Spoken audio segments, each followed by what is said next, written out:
नमस्कार, मी शिर्डीतून पत्रकार सतीश वैजापूरकर बोलतो आहे. टक्के टोनपे मध्ये आपलं स्वागत आहे. अहिल्यानगर जिल्ह्याच्या शेजारी पुणे जिल्हा आहे आणि तो आपल्या राज्यातल्या सुवर्ण त्रिकोणातला एक जिल्हा म्हणून परिचित आहे.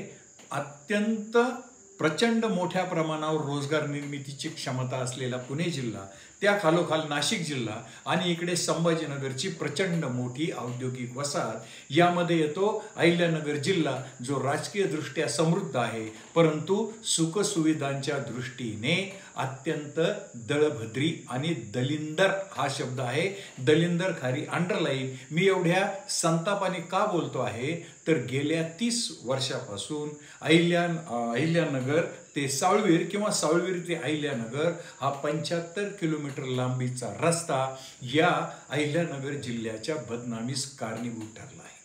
अगदी आपण गृहीत धरलं एका महिन्याला एक इथे बळी जात असेल तर एका महिन्याला 1, वर्षाला 12, 30 वर्षात 12 36 400 ते 500 लोकांची बळी या रस्त्याने घेतली.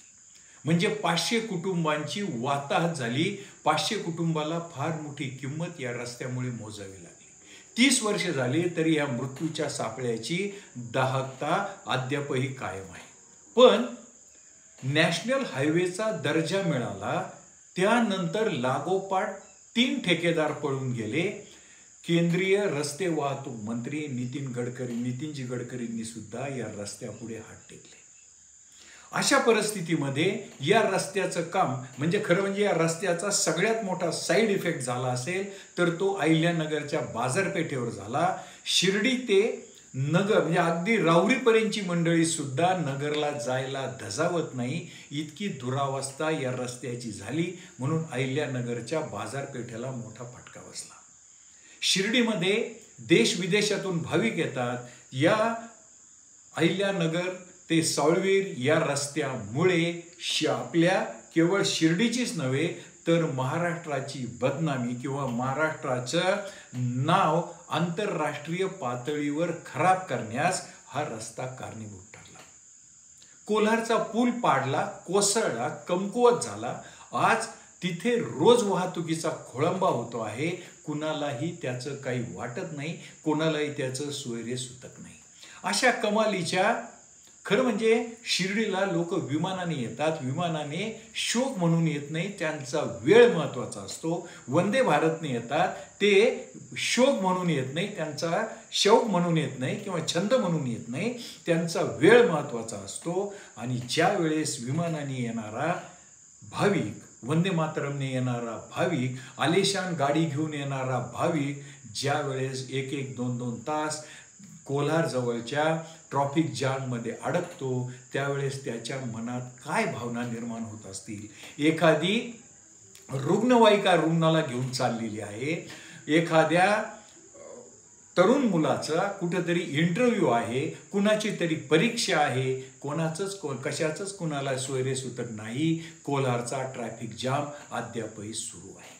अशा या कमालीच्या निराशजनक संतापजनक वातावरणामध्ये 30 वर्षाचा कालखंड लोटल्यानंतर पुन्हा एकदा या रस्त्याचं काम सुरू झालं आहे आणि ठेकेदाराने 26% बिलो म्हणजे 26% कमी दराने अवघ्या 575 कोटी रुपयांचं टेंडर भरलेलं आहे. मग या निराशजनक वातावरणामध्ये एक आशादायक गोष्ट अशी आहे की राष्ट्रीय महामार्ग किंवा नॅशनल हायवेचे प्रकल्प संचालक म्हणून जे नगरला अधिकारी असतात तिथे धनेश स्वामी नावाचे एक तरुण अधिकारी आलेले आहेत आणि ते इंजिनियर म्हणजे बीटेक इंजिनियर आहेत. रस्ते बांधणीचं विशेष शिक्षण त्यांनी घेतलेलं आहे. गेल्या 30 वर्षाच्या कालखंडामध्ये माझी त्यांची समक्ष भेट नाही, मी काल त्यांना फोन केला होता. एवढा सकारात्मक आणि रस्ते बांधणीची बारकाईने माहिती असलेला अधिकारी मी गेल्या 30 वर्षात पहिल्यांदाच फोनवरून अनुभवला.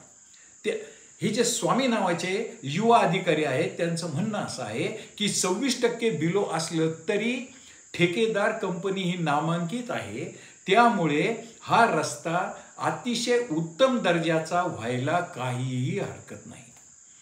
जे काम या ठेकेदार कंपनीने 6 महिन्यात करणे अपेक्षित होतं ते 3 महिन्यात करून दाखवलं.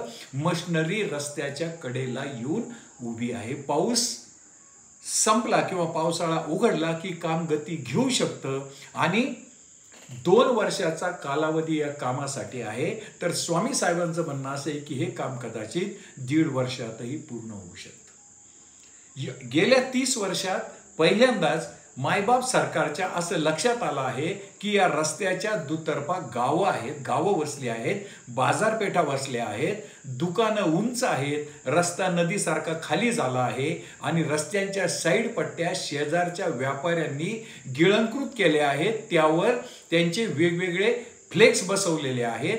त्यामुळे येणाऱ्या दुचाकी वाहनांना साईड पट्ट्यावर खाली उतरता येत नाही. त्यातून सुद्धा अनेकांचे जीव मोठमोठ्या मंडळींची म्हणजे नामांकित लोकांना जीवाला मुकावं लागलं आहे. त्यामुळे स्वामी साहेबांनी असं सांगितलं की हा रस्ता जमिनीपासून जवळपास सरसकट म्हणजे जिथे गरज असेल तिथे 4 फूट उचलला जाईल. म्हणजेच या रस्त्यावर पावसाळ्यात तलाव साचणार नाहीत, रस्त्याचं आयुष्य वाढेल. हा रस्ता जमीन सपाटीपासून 4 फूट उंच उचलला जाणार आहे. प्रवरा नदी कोरडी होताच कोलारच्या पुलाच्या कामाला गती देण्याचं नियोजन आहे आणि हे जे नॅशनल हायवेचे प्रकल्प संचालक आहे त्याच्या वरिष्ठ अधिकाऱ्यांनी जलसंपदा विभागाला पत्र दिलं आणि सांगितलं की प्रवरा नदीतलं पाणी अन्यत्र वळवता आलं तर बघा. आम्हाला जेवढ्या लवकरात लवकर तुम्ही नदी पात्र कोरडं करून द्याल तेवढ्या लवकरात लवकर आम्हाला पुलाचं काम सुरू करता येईल. जरी प्रवरा नदीच्या पात्रातून पाणी वाहत असलं तरी दोन्ही बाजूनी काम सुरू करण्याची पूर्वतयारी सुरू झाली आहे. आता तिसरा एक त्यांनी मुद्दा सांगितला की हा जो रस्ता आहे याचे सगळे हा जो बेस आहे किंवा ही जी जमीन आहे ही काळी जमीन आहे. त्यामुळे येथे फाउंडेशन पक्क करावं लागेल. अर्थ असाच आहे की नवं पक्क फाउंडेशन करून रस्ता करण्याचा प्रयत्न आहे. आता मी त्यांना असं सांगितलं की रस्त्याचं काम सुरू असताना हा रस्ता मोटेरेबल केला जाणार आहे की नाही. कारण बऱ्याच ठिकाणी आता जे काम चालू आहे तर त्या ज्या धोक्याच्या रिबन लावायच्या असतात त्या रिबन लावलेल्या नाही. एका बाजूने एकेरी वाहतूक असताना साईड पट्ट्या दाबून तो रस्ता रुंद केलेला नाही. तर त्यांनी सांगितलं की आम्ही लवकरच ते करत आहोत. आपण आता अशी अपेक्षा करूया 30 वर्षाच्या खेळखंडोब्यानंतर कमीत कमी 1700 कोटी रुपये पाण्यात घातल्यानंतर, अहिल्यानगरच्या बाजारपेठेला मोठा फटका दिल्यानंतर, शिर्डीच्या माध्यमातून देश विदेशात अहिल्यानगरची आणि महाराष्ट्राची पुरेशी बदनामी केल्यानंतर आता तरी हा रस्ता चांगला होईल आशेचा किरण एवढाच आहे की एक चांगला युवा अधिकारी या रस्त्यावर आला आहे आणि त्यांच्या मनात काहीतरी चांगलं करण्याचं आहे. आपण साईबाबांकडे प्रार्थना करू की आता एकदाचं काम सुरू झालं साईबाबा, आता तरी सर्वांना सुबुद्धी दे. कुणी या रस्त्याच्या कामात पायात पाय आडू नये, कुणी या रस्त्यात राजकीय हस्तक्षेप करू नये.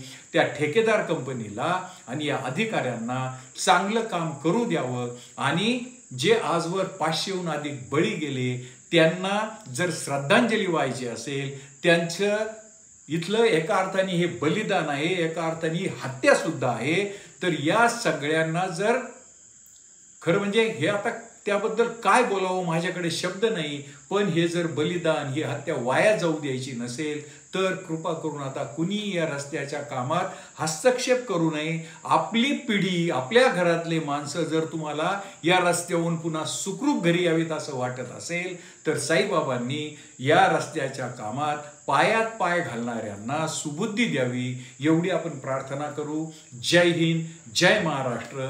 जर तुम्हाला माझं टक्के टोनपे हे चॅनल किंवा या रस्त्याच्या निमित्ताने मी व्यक्त केलेलं मंथन आपणास आवडलं असेल तर माझं टक्के टोनपे हे चॅनल सबस्क्राईब करा, लाईक करा, शेअर करा. जय हिंद, जय महाराष्ट्र.